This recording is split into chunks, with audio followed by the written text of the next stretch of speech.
নমস্কার বন্ধুরা, আমি দুর্জয়। আমার রান্নাঘরে ছোট্ট আরেকটি পর্বে সবাইকে স্বাগত। আজকে আমার ছাদ বাগানে যাব। তো ছাদে ছোট্ট একটা বাগান আমি করেছি। সেখানে কিছু সবজি, আজকে পালং শাক আর মূলো শাক তুলে তার সাথে ঘরের কিছু সবজি দিয়ে ছোট্ট একটা নিরামিষ রেসিপি আজকে শেয়ার করবো। চলুন তাড়াতাড়ি ছাদে ওঠা যাক। তো বন্ধুরা, ছাদে চলে আসলাম। আমি তো এর আগে বেশ কয়েকটা ভিডিওতে বলেছিলাম আমি ছাদের ওপরে ছোট্ট একটা বাগান মতো করেছি, মানে যে পছন্দ হয় ফুলগুলো, সেই ফুলের গাছ, সবজি গাছ, অনেক রকম গাছ লাগিয়েছি। তো আজকে ঠিক করলাম আমার এই ছাদ বাগানে যে পালং শাকগুলো হয়েছে, ছোট্ট ছোট পালং শাক, সেগুলো আর দুটো মূলো শাক হয়েছে, সেই মূলো শাক সহ মূলোগুলোকে দিয়ে একসাথে একটা নিরামিষ রান্না করব।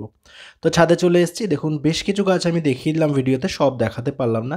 মূলোগুলো তুলে নেবো। দেখুন, ছোট্ট টবের মধ্যে দুটো মূলো গাছ হয়েছে, আর মূলোটা এত ভালো, মানে আমরা তো বাজার থেকে কিনে খাই। তো মনে হলো যেহেতু শীত পড়েছে, আমি তো ওপরে বেশ কিছু ফুল গাছ, সবজি গাছ লাগিয়েছি। মূলোর দানা ফেলেছিলাম, ৪-৫টার মতো ফেলেছিলাম, সেখান থেকে দেখলাম ২টোর মতো হয়েছিল। তো যাই হোক, আর পালং শাকগুলো সবই হয়েছে। আর এদিকে ফেলেছিলাম হচ্ছে বেগুনের দানা।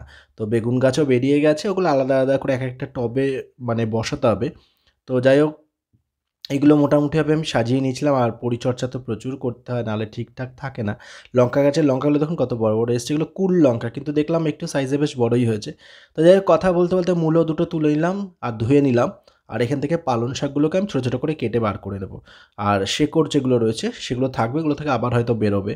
তো যাই হোক, পালং শাকগুলো নিয়ে নিয়েছি, বেশ অনেকটাই হয়েছে, ছোট্ট ঝুড়িতে নিলাম, সাথে দুটো মূলো। তো সমস্ত কিছু একসাথে কেটে নেব। আজকে শেয়ার করব হচ্ছে এই ছাদ বাগানে পালং শাক, মূলো, শিম, বেগুন, আলু দিয়ে একটা ছোট্ট নিরামিষ তরকারি। যেহেতু শীতকাল, পালং শাক তো ভীষণ ভালো লাগে, তাই ভাবলাম যে আজকে এই পালং শাকটাই বানাই আর আপনাদের সঙ্গে শেয়ার করি। তেমন কোনো ভিডিও না, ছোট্ট ভিডিও। তো পালং শাক মানে একটু বড়ি লাগবে, তেলের মধ্যে বড়িগুলোকে একটু লাল লাল করে ভেজে নিয়ে ওর মধ্যে ফোড়ন হিসেবে তেজপাতা, শুকনো লঙ্কা, পাঁচফোড়ন দিলাম। এবার যে পালং শাক সহ যে সবজিগুলো রেখেছিলাম সেগুলো দিয়ে দিচ্ছি। আজকে সেদ্ধ করার বিষয় নেই, যেহেতু বাইরের কিছু নেই। হ্যাঁ, সবজিগুলো কয়েকটা বাইরের আছে, কেনা সবজি, বাকি গাছের তো সমস্ত কিছু। তো সমস্ত কিছু খুব ভালো করে নেড়ে চেড়ে নিচ্ছি। স্বাদ অনুযায়ী নুন দেবো, একটু হলুদ দেবো, ৩-৪টে কাঁচা লঙ্কা আমি একসাথে দিয়ে দিয়েছিলাম এর সাথে। আর দেবো হচ্ছে একটুখানি বাতাসা। আমি আগের ভিডিওতে বলেছিলাম যে চিনিটাকে আমি এখন বাদ দিচ্ছি রান্না থেকে। চা বা কফির সাথেও চিনি খাওয়া হচ্ছে না, এখন পুরোপুরিটাই বাতাসায় চলে যাচ্ছি। তো বাতাসা ৩টের মতো ভেঙে আমি এর মধ্যে দিয়ে দিলাম, যেহেতু স্বাদটা যাতে একটু ভালো লাগে, একটু ঝাল ঝাল, একটু মিষ্টি মিষ্টি।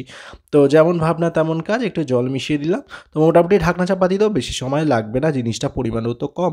তো চাপা দিয়ে দেবো, রান্নাটা খুব তাড়াতাড়ি হয়ে যাবে। আর বড়িগুলোকে না হাত দিয়ে ভেঙে নিয়েছিলাম ভাজার পরে, তাতে মিশে গেলে খেতে বেশ ভালো লাগে। গোটা গোটাও ভালো লাগে, তবে আমার মনে হয় বেশি ভালো লাগে বড়িগুলোকে ভেঙে একটু ছোটো ছোটো করে দিয়ে মিশিয়ে দিলে।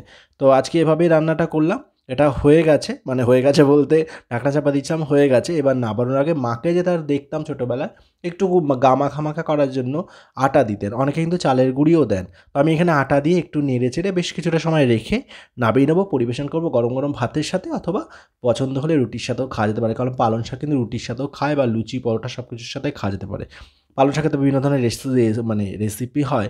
তো আজকে আমি শেয়ার করলাম এই সবজি দিয়ে ছাদ বাগানের পালং শাক, মূলো দিয়ে ছোট্ট একটা রেসিপি। কেমন লাগলো জানতে ভুলবেন না। ভালো থাকবেন, সুস্থ থাকবেন, সাবধানে থাকবেন। খুব তাড়াতাড়ি দেখা হচ্ছে নতুন পর্বে আমার সাথে, আমার রান্নাঘরে। আজকে রইল পালং শাকের এই রেসিপিটা। কেমন লাগলো অবশ্যই জানাবেন। টাটা সবাইকে।